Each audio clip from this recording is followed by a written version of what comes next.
alangkah baiknya kita berdoa dulu ya. Coba ketua kelas bisa memimpin doa, Mbak Ina. Kita berduduk siap berdoa mulai. Berdoa selesai. Alhamdulillah. Amin. Untuk kali ini sebelumnya Ibu mau tanya nih, ada yang tidak berangkat atau hadir semua? Hadir semua, Bu. Alhamdulillah, berarti lengkap ya? Lengkap. 50 siswa. Ya berarti lengkap. Sekarang Ibu tanya, di sini ada yang masih ingat pelajaran di SMP tentang bangun datar? Masih. Masih. Nah, bangun datar itu apa aja biasanya? Lingkaran. Lingkaran, betul. Terus ada apa lagi? Persegi, terus Segitiga. segitiga, ya masih banyak lainnya ya. Terus pada kali ini kita akan belajar tentang geometri bidang datar. Nah, apa itu geometri? Nah, geometri itu merupakan ilmu yang mempelajari antar objek-objek geometri seperti titik, kemudian garis, sudut, dan bidang. Nah, objek-objek geometri juga disebut unsur-unsur geometri.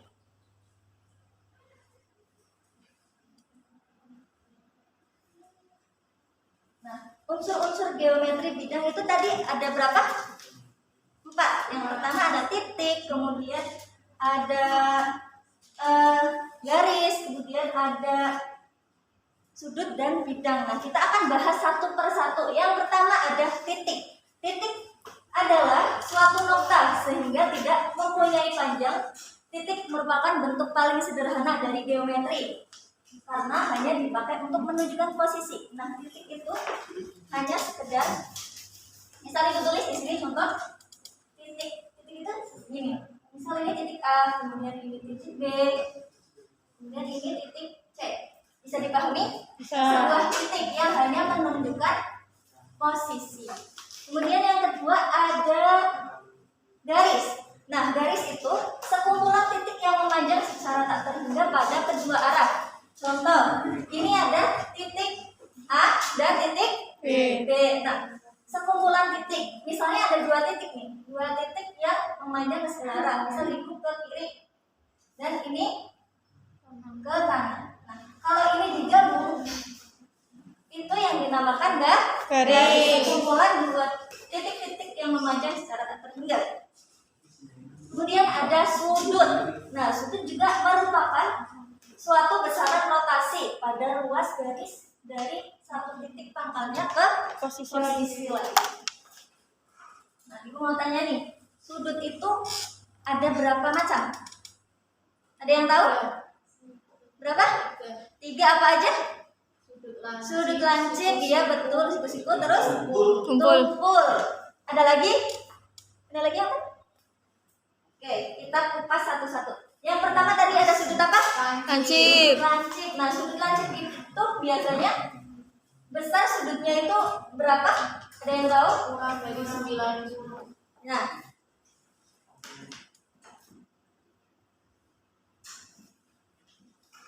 biasanya sudut lancip itu sebesar lebih dari 0 derajat dan kurang dari 90 derajat. Kemudian tadi ada sudut apa lagi?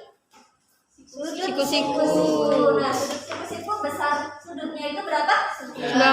Pas ya, 90 derajat. Kemudian yang selanjutnya ada sudut tumpul. Ya betul. Sudut tumpul itu biasanya sudutnya sebesar Di atas. Ada yang tahu? Di Di atas lebih dari 90 derajat dan kurang dari 180 derajat.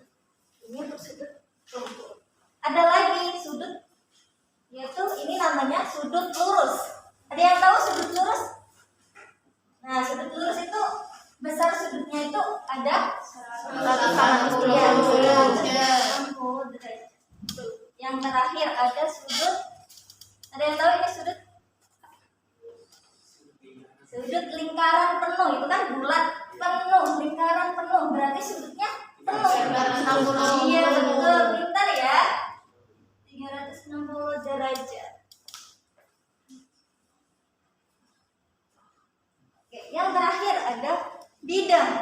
Nah, bidang juga sekumpulan titik yang jumlahnya tak terhingga sehingga akan membentuk perkumpulan rata yang melebar ke segala arah. Contoh bidang perkumpulan titik ya, perkumpulan titik misal ada titik 4 titik, titik A, B, C, dan D, dan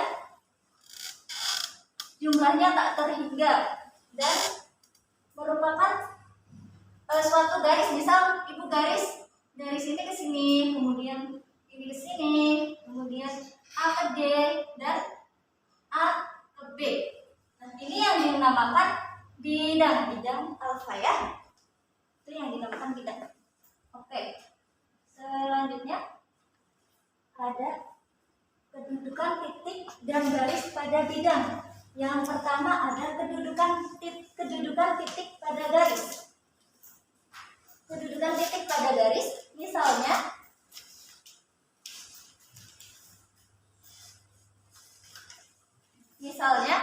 terdapat garis AB.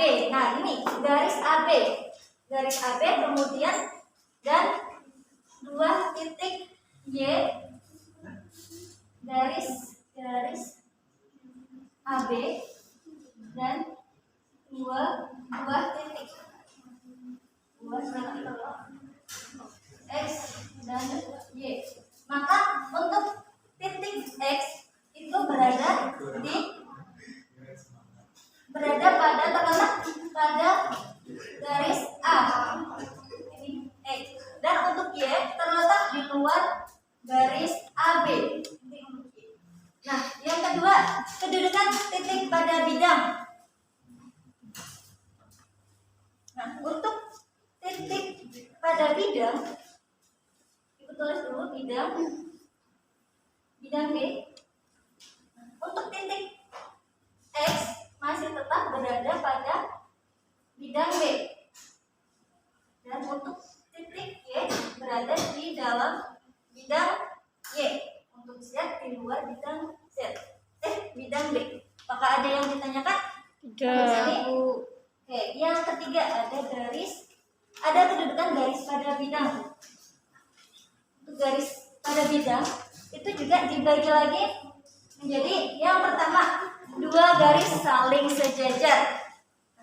2 garis saling sejajar itu apabila garis tersebut terletak pada bidang yang sama, kemudian jaraknya selalu tetap dan tidak berpotongan. Contoh, ini ada bidang, kemudian 2 garis di garis.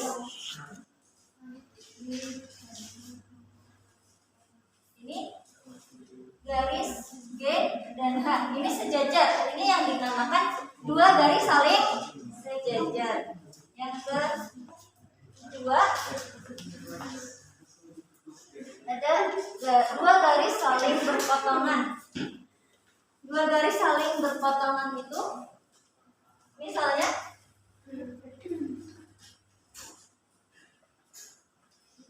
ada sebuah bidang, kemudian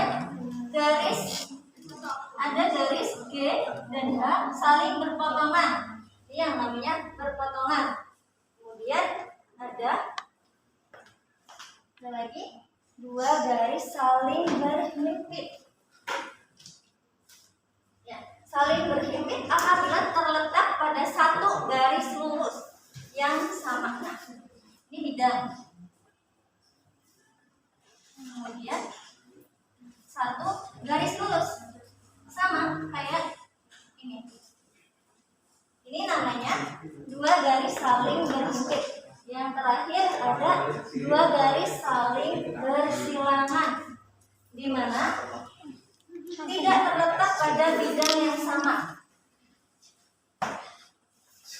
Contoh, ini H, kemudian ini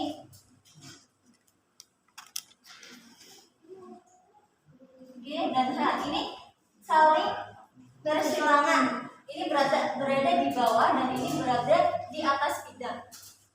Untuk sampai sini ada yang mau ditanyakan? Oke.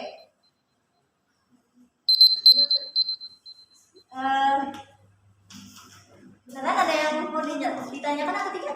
Tidak, Bu. Tidak, ya. Mungkin itu saja yang dapat Ibu sampaikan.